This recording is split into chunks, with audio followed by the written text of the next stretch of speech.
Assalamualaikum warahmatullahi taala wabarakatuh.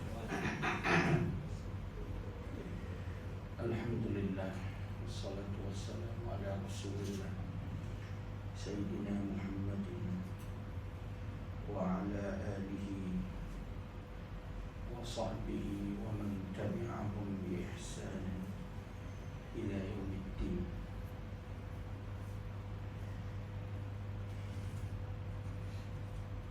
Qala Allah subhanahu wa ta'ala,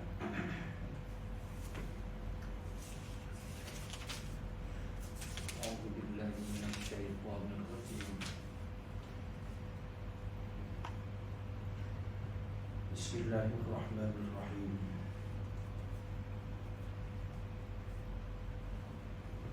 Ya ayyuhan nas, يا أيها الناس اتقوا ربكم الذي خلقكم من نفس واحدة وخلق منها زوجها وبث منهما رجالا كثيرا ونساء واتقوا الله الذي تساءلون به والأرحام إن الله كان عليكم رقيبا. Sadaqallahul azim. Hadirin kasihlah Allah subhanahu wa ta'ala. Hari ini saya nak sambung pasal doa dia, tapi duk cek tak ingat itu berhenti sampai kat mana dah. InsyaAllah saya balik cek mulai, sebab saya ada je dia punya rekod tu, cuma tak jumpa cari. Walau bagaimanapun, ada beberapa perkara juga yang berlaku di tengah masyarakat yang perlu kita ambil perhatian.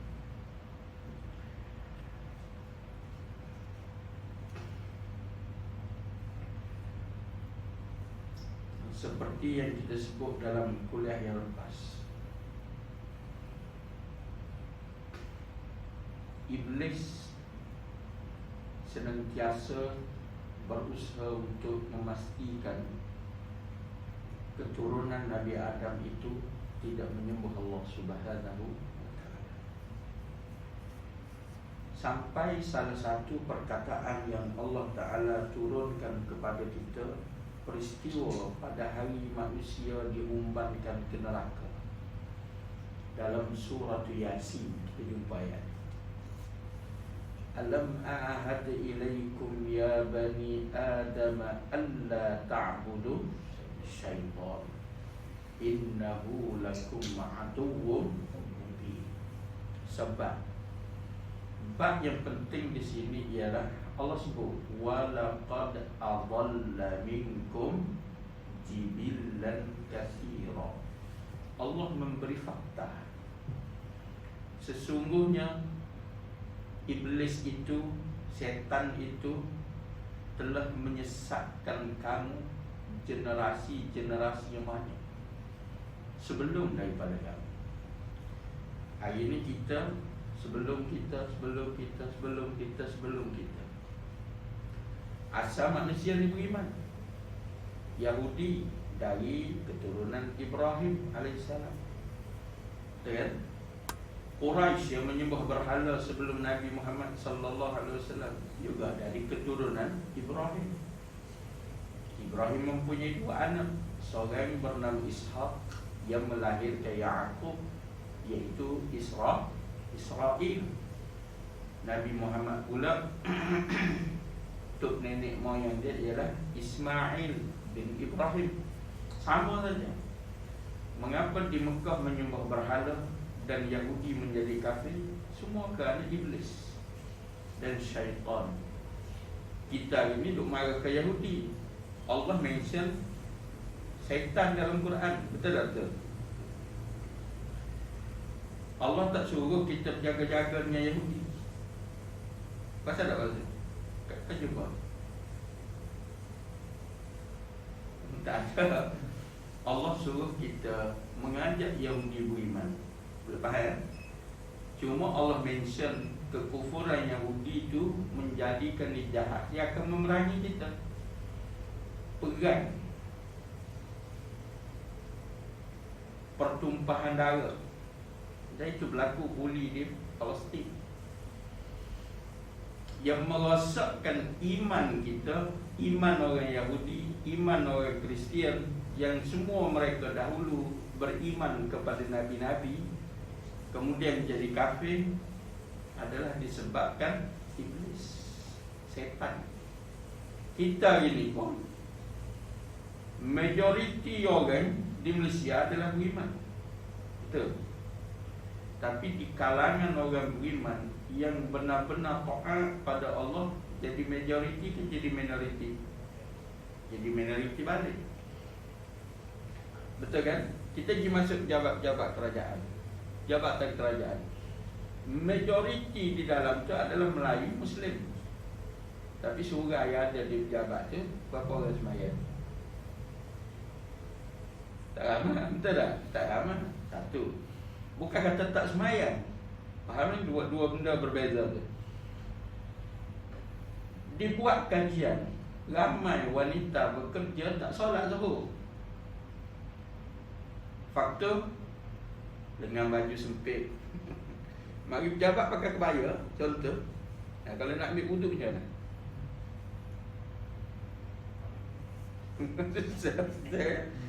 Ada orang buat survei, ramai wanita qadha zuhur dan asar.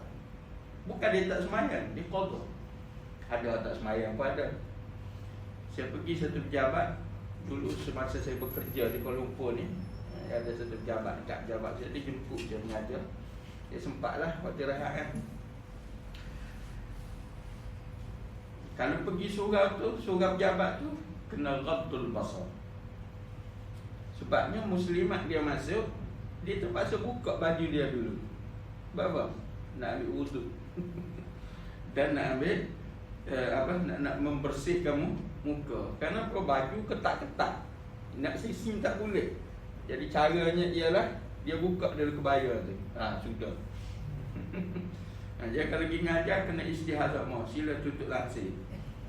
Sila tutup langsir. Dia pula jenis tak ada apa-apa tu, sebab dia memang free hair pun. Boleh faham. Dia hanya memakai tudung waktu solat saja. Waktu solat dia pakai tudung. Waktu pejabat dia masuk, tak akan tudung, free hair, tapi dia masih semayang. Maka terpaksa dibukanya kebaya tu dahulu. Boleh faham? Jadi menyebabkan ramai wanita meninggalkan kefarduan itu disebabkan penampilan. Simple je. Jadi adakah Yahudi punya kerja ni? Kebaya bukan Yahudi, memang Melayu sejak dulu lagi. Betul tak? Nusantara punya fashion, betul kan?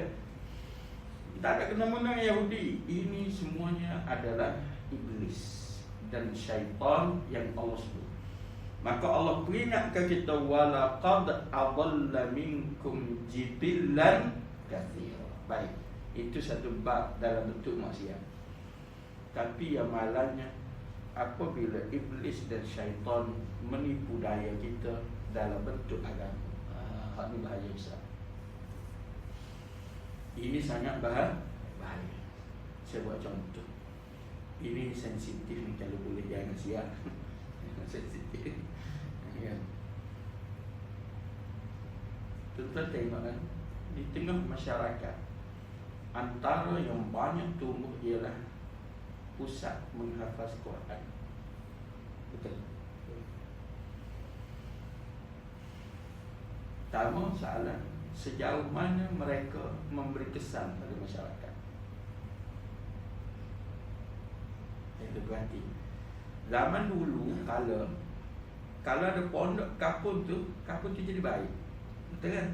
Zaman dulu. Tapi sekarang ada 5 mahat tahfiz dalam taman tu, tak baik masyarakat sini. Betul? So, baik, segi kedua. Ini benda sensitif ni kita guna untuk belajar. Saya mendokong orang buat mahat, tapi cerita di sebalik tu kita kena faham.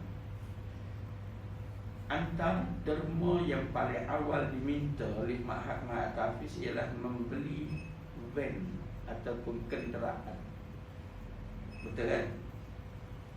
Dah rata-rata kita tengok Mahatafis buruk macam mana pun ada bank. Betul kan? Kalau menyewa rumah kedai, atas asrama, bawah adalah kelas. Betul. Apa kegunaan bank?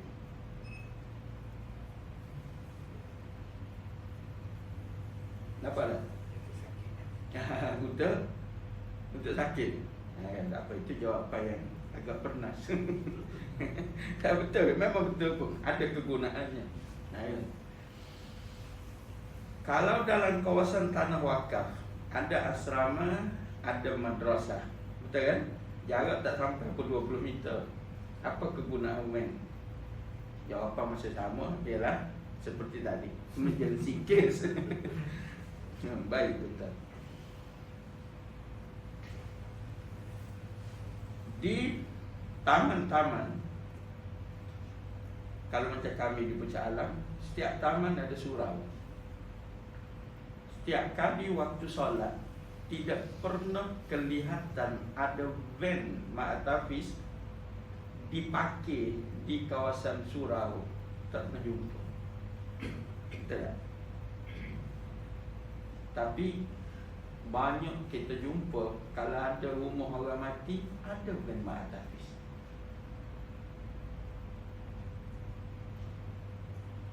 Betul ke saya salah? Tidak, nanti kita faham. Betul kan? Kalau ada orang mati, ada van Mahatafis. Quran ni muamalat dia dengan orang hidup ke dengan orang mati?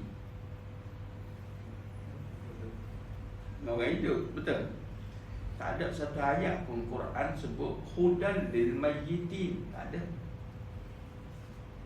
Betul kan? Bahkan dalam surah Yasin yang dibaca di rumah orang tu, Allah sebut liyunzira man kana hayya wa yahiqqal qawlu 'alal kafirin. Quran itu hujah. Jadi kalau hujah, dengan orang tidur boleh berhujah lah? Tak ada. Sebab tu kadang-kadang kalau mengajar seorang, tak perlu baca Quran dan hadis, perlu bercerita apa. Majoriti tidur. Boleh faham? Kalau kita jadi seorang, kadang-kadang orang tanya, kenapa Ustaz tak baca pun ayat mana? Separuh tidur. Orang tidur tidak perlu pada hujah. Bahkan orang tidur itu ghairu mukallaf. Betul tak betul? Nabi ajar kan, diangkat qalam itu kepada 3 golongan. Salah satu ialah an-naim, orang yang tidur. Betul. Tengah-tengah tidur, tiba-tiba mulut kata kan? Sesuatu yang dosa tak dia? Betul, sebab dia tidur. Hatta yastaiqiz, sehingga dia bangun. Betul kan? Kalau tidur bukan hujah Quran untuk dia, hak mati. Hak mati. Lagilah bukan hujah, betul. Orang mati tak bercakap. Sebab tu orang mati akhirnya percaya pada kitab Allah Subhanahu Wa Taala bila kiamat. Mana sebut surah Yasin juga. Ya wailana man ba'atsana mim marqadina hadza ma wa'ada ar-rahman wa sadaqal mursalun. Dulu masa nabi-nabi mari baca kitab Allah, dia tahu tak? Betul tak betul? Ada dalam surah Yasin juga. Wadrib lahum mathalan ashabal qaryati idz ja'ahal mursalun idz arsalna ilaihi musnaini fakazzabuhuma fa'azzazna bi thalith. Itu kisah dia. Sampai mereka bunuh lah. Tapi hari mereka melihat kiamat, ya wailana, celaka dah. Betul sungguh Nabi wayak dulu. Boleh faham? Maka Nabi-Nabi itu dia mari wayak apa? Yatluna alaihim ayatuna. Mereka baca ayat-ayat kami, kata Allah SWT. Tapi bila Nabi tu baca dulu, mereka kata apa? Qala asatirul awwalin. Ni dongeng belakang. Tengok perangai. Boleh faham? Perangai. Maka Yasin pun dibaca. Allah sebut Quran diturunkan oleh Allah, tujuannya apa? liyunzira man kana hayya, supaya menjadi peringatan kepada orang hidup. Wa yahiqqal qawlu 'alal kafirin, supaya menjadi hujah dan dalil bahawa orang yang terus menerus jadi kafir menentang Allah, dia dicela oleh Allah Subhanahu Wa Taala. Iwan adalah hujah. Betul kan? Nah, jadi kat mana mahat kafir duk bawa Quran di rumah orang mati? Kat mana bab dia? Cuba bayangkan kita sebagai ibu bapa bayar yuran 500-400 bulan, itu je manfaat dia. Pergi majlis Zaharatin Nur Muhammad betul kan? Bizuhurin Nabi Ahmad, rudang dalam surah ngatak gendang. Saya pernah dijemput Putrajaya sekali. Siapa-siapa alamat ada nampak sebaris depan konferensi qasidah. Duduk di bahagian mihrab masjid, boleh faham? Lepas tu kat ujung pegang apa tu? Gendang. Yang ujung ni pun pegang gendang. Apa panggil? Bukan rebana, yang panjang arak tu. Yang macam arak tu. Yang kata apa? Bongo apa?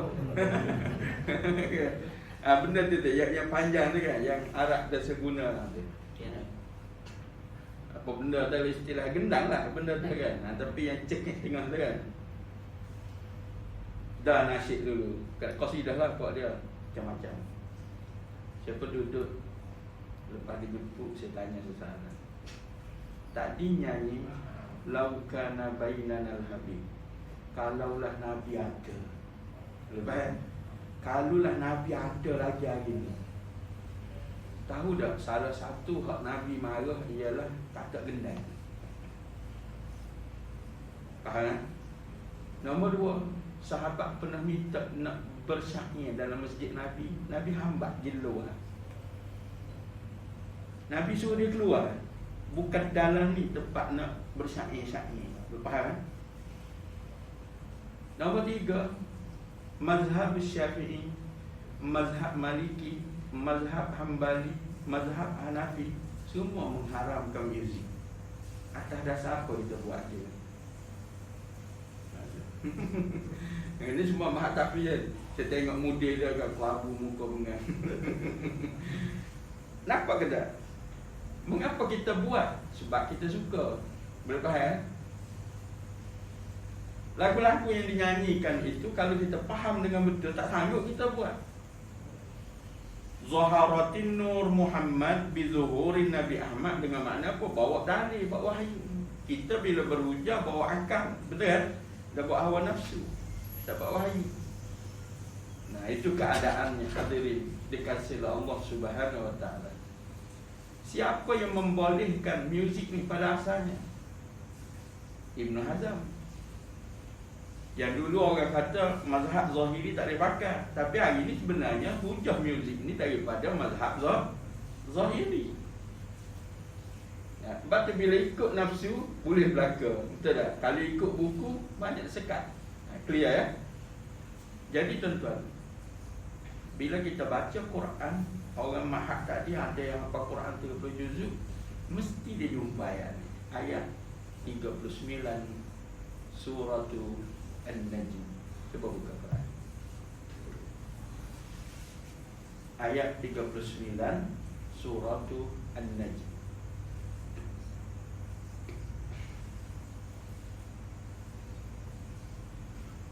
Jumpa. Surah An-Najmi ayat 39.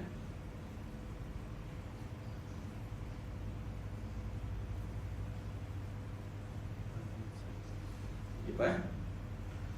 Wa an laysa lil insan illa ma sa'a. Betul? Apa terjemah dia saja? Dan bahawa sesungguhnya tiada ada balasan bagi seorang melainkan apa yang diusahakan. Boleh faham tak? Faham tak? Apa maksud ayat? Nah, kita slow. Apa maksud?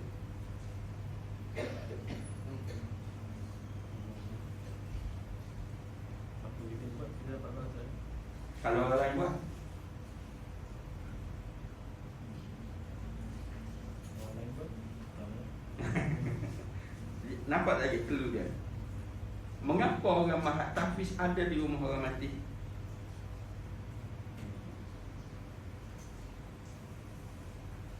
Sebab apa?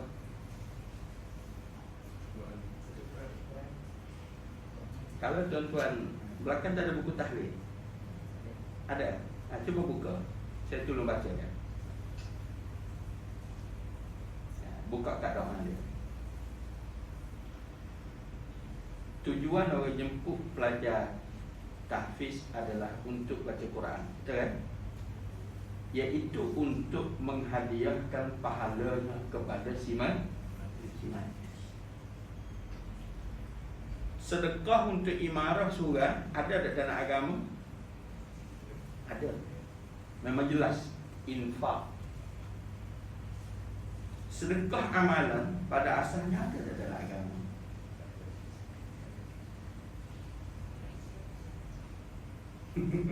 Kejap-kejap dan saya tak say tekan-tekan kan supaya kita faham.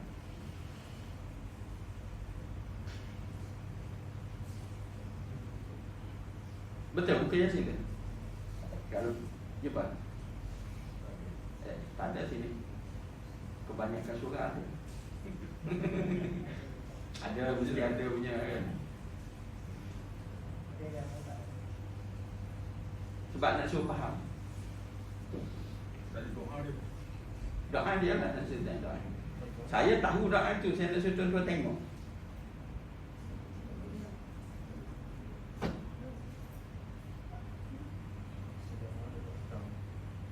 Tengok dekat doa tahlil tu.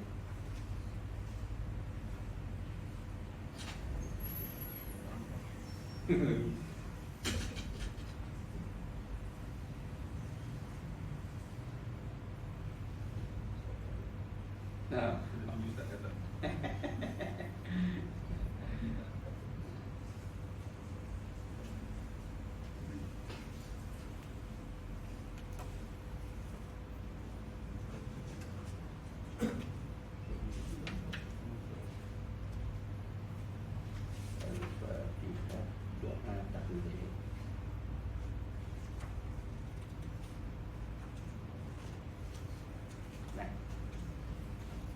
Tengok daripada sini.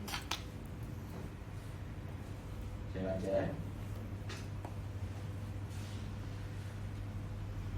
Allahumma ja'al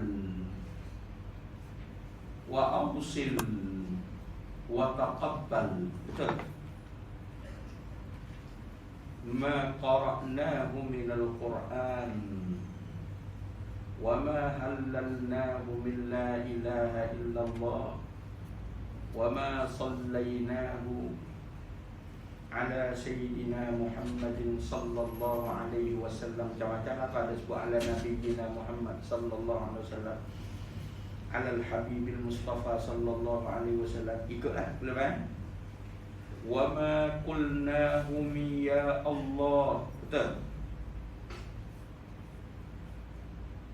Betul kan? في هذه الساعة المباركة ورحمة منك نازلة وبركة منك شاملة نقدمها ونهديها. Clear? Apa makna dia? Ya Allah, jadikanlah, sampaikanlah, ausil, tolong hantar,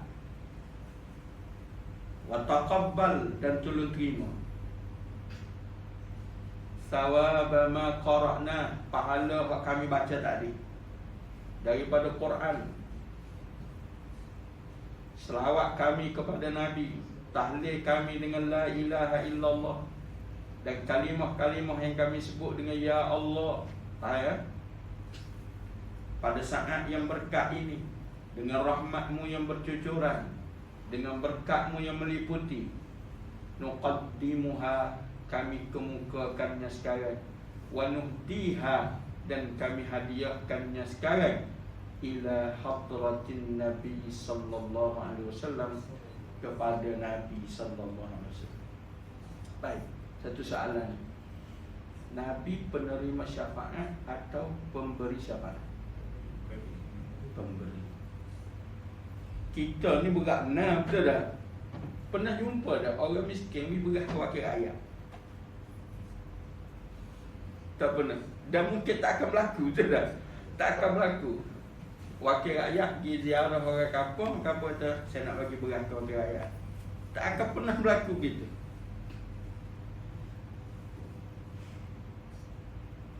Yang mati soleh, contoh semayan di masjid seumur daripada muda sampai ketua, tapi yang mari buat tahlil, yang tak pernah mari masjid. Faham kan? Sebabnya masa dia jemput orang surat tu, hak semaya 10 orang je, hisap malam tu hak boleh pergi 7 orang. Tapi rumah si mati ada 50 orang. Clear?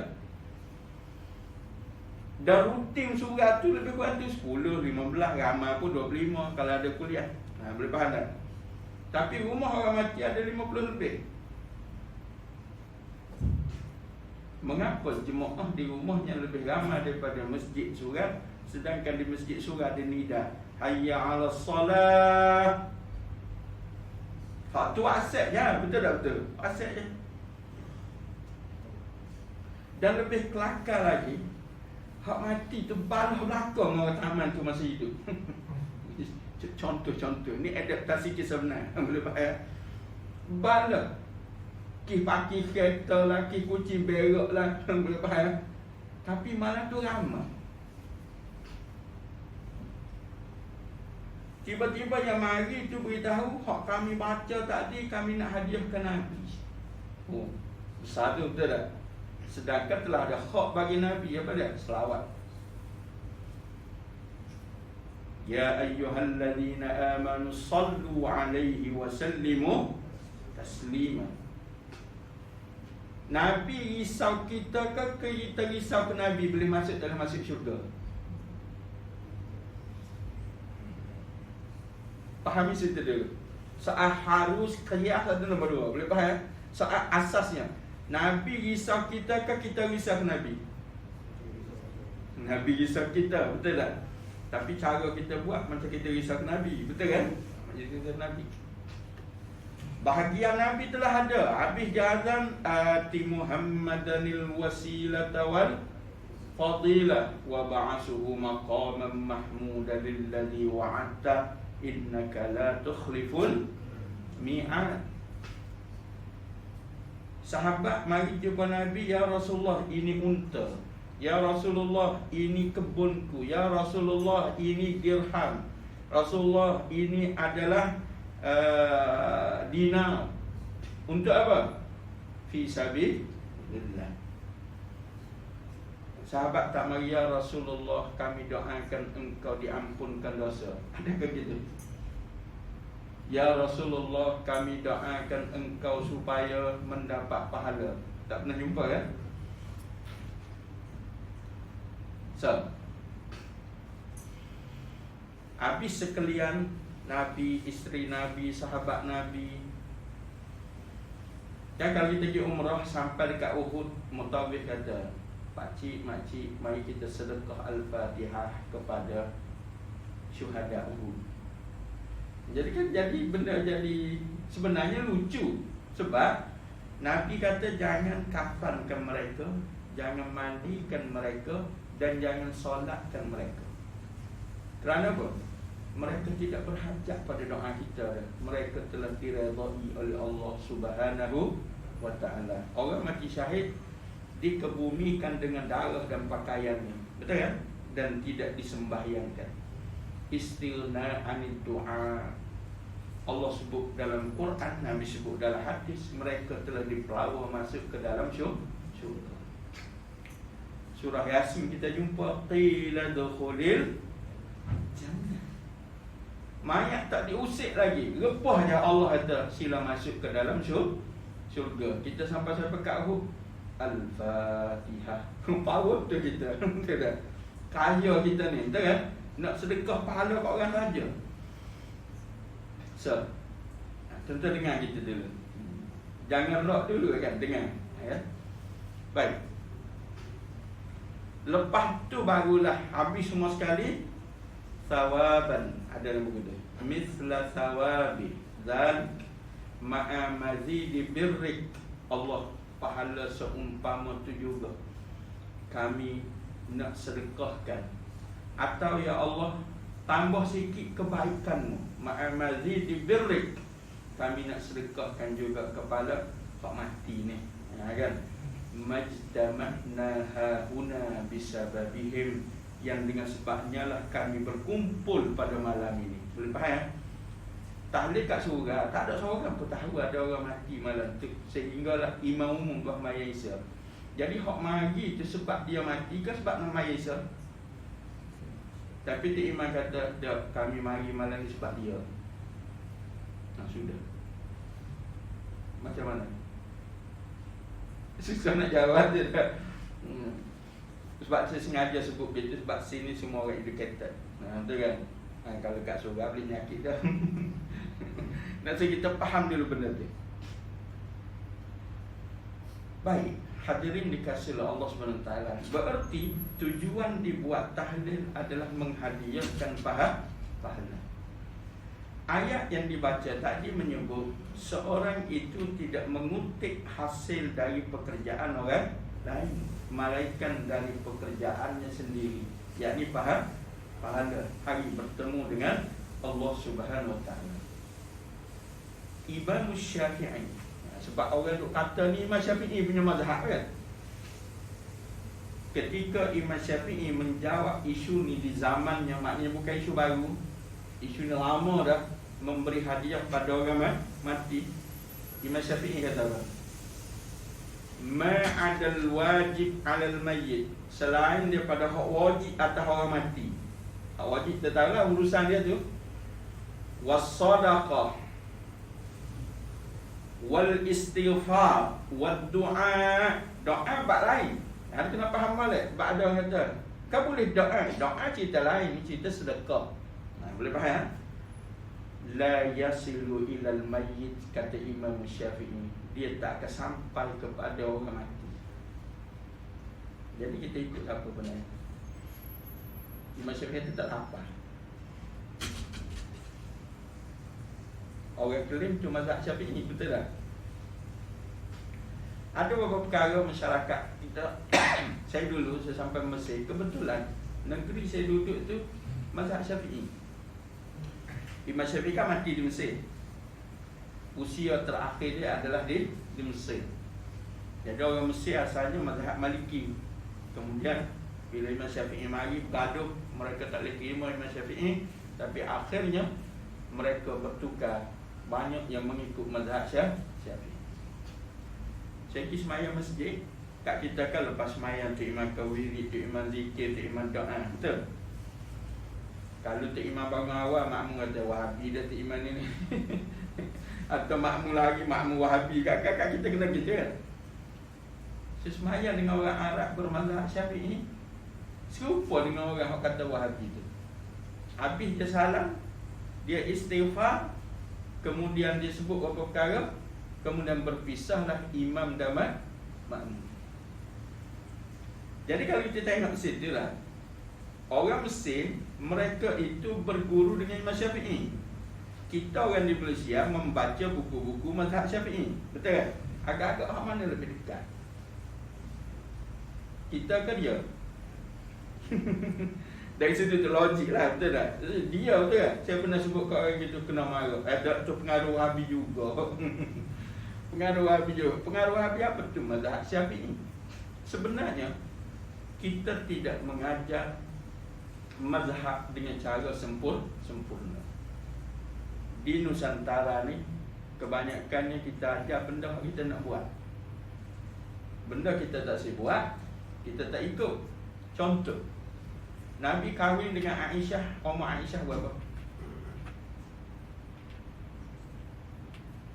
6 tahun atau 9 tahun, betul? Sebab apa? Sebab riwayat Imam Bukhari. Imam Bukhari datang kemudian daripada Imam Syafi'i, betul? Imam Syafi'i dalam sirah dia, dia menulis ketika hijrah Ummu Asma melebihi 10 tahun daripada Ummu Aisyah. Itu disepakati Maka umur Asma ketika hijrah ialah 27 tahun. Berapakah umur Aisyah? 17 tahun. Betul kan? Hijrah berlaku 3 tahun selepas perkahwinan Nabi dan Aisyah. Berapakah usia ketika Nabi berkahwin dengan Aisyah? 14 tahun. Maka pada usia 14 tahun jadi kontroversi ke tak? Kalau Aisyah kahwin pada usia 14 tahun, tidak kontroversi. Mengapa jadi kontroversi sampai hari ini? Sebab kahwin pada usia kanak-kanak. Betul kan? Mengapa kita tak pakai hujah Imam Syafi'i sini?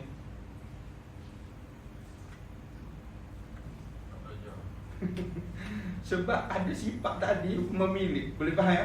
Memilih. Imam Syafi'i, Imam Az-Zahabi telah menyatakan beza umur itu dan disepakati oleh semua ulama. Berarti secara matematik boleh jumpa pada umur Aisyah? Boleh. Kerana beza 7 tahun. Kan kita ngaji dah matematik di sekolah kan? Betul tak? Menyelesaikan masalah tu, cari hasil. Beza 7 tahun, umur Asma 27, berarti 17 tahun. 3 tahun kemudian itu dia berkahwin sebelumnya, berarti 14 tahun. Maka kalau kita ambil pandangan Imam Syafi'i, hilang kontroversi perkahwinan atau eksploitasi kanak-kanak yang musuh kata. Tapi situ kita kata, dah ni Bukhari. Bukhari pula. Maka dalam bab lain Imam Bukhari kata menyentuh Quran tidak membatalkan wuduk. Kita tolak pula Imam Bukhari. Betul kan? Kita pakai pula Imam Syafi'i. Mengapa jadi gitu? Sebab ada ta'assub. Dalam setengah benda kita terima dan kita tolak. Kita di sekolah agama ada kantin, betul? Kalau indah tu. Dalam mazhab Syafi'i, kanak-kanak boleh tak jual beli? Tak boleh. Mengapa sekolah-sekolah rendah agama atau kebangsaan yang bermazhab Syafi'i ada jualan kantin atau koperasi? Tidak sah jual beli kanak-kanak dalam mazhab Syafi'i. Bukan mazhab lain. Betul kan? Tapi kalau masa mengajar, tidak boleh mengikut mazhab dengan cara campur, berdosa. Sedap pula kita berdosa. Itu antara isu besar yang berlaku. Maka Imam Syafi'i, Imam Ibn Katsir dalam tafsir ketika mentafsirkan ayat tadi, Imam Nawawi ketika menjelaskan ayat tadi mengatakan tidak sampai pahala kepada orang lain yang disedekahkan. Sebab Allah berkata, Allah wa allaysa lil insan illa ma sa'a. Orang belajar Quran, dia baca tak ayat ni? Dia baca. Tapi mengapa dia tak buat? Sebab dia tak peduli tafsir kata apa. Yang dia peduli ialah tanggungjawab kami melakukan tahlil. Sebab tu Ubaid Mahat Tahfiz ada rumah orang mati, tak ada surah. Perasan? Tapi kalau ditegur jadi apa? Jadi kepala. Yang menegur dianggap Wahabi, memecah belahkan masyarakat. Padahal tujuan Quran diturunkan adalah hujjah. Apa dia? Jadi kebiasaan. Semua orang buat lagu tu, orang pun buat lagu tu. Betul tak betul? Menyebabkan kesan buruk kata ulama. Ramai orang tak peduli ibadat. Sebab apa? Yakin ada orang hadiahkan pahala. Bahkan orang tak peduli soal ibadat. Tak apa, mati kat lagi. Ada dah duit simpan khairat kematian tu kan, masuk package tahlil 3 malam. Betul. Itulah berlaku dalam masyarakat dengan maka di sini walaupun ulama berkhilaf, tapi khilafnya terlalu lemah untuk dibandingkan dengan hujah tadi, pergi kepada harus sahaja. Boleh faham ya? Maka di sinilah kata ulama sebenarnya benda baik yang setan duduk di tengahnya sehingga kita tidak boleh sepakat nak ikut sunnah Nabi sallallahu alaihi wasallam. Ni bukan kita minarok, bukan kita berzina, kita benda baik. Boleh faham? Kita bergaduh atas urusan baik. Maka mudah-mudahan itu akan menjadi satu pengetahuan pada kita ini bahawa hujah yang sebenar dipegang oleh Imam Syafi'i kita khilaf pada hari ini. Kita tak ikut pun, betul tak betul? Tapi kita klaim ini adalah Imam Syafi'i secara membabi buta gitu. Aku lu qauli hadza wa astaghfirullah li wa lakum. Assalamualaikum warahmatullahi wabarakatuh. Waalaikumsalam.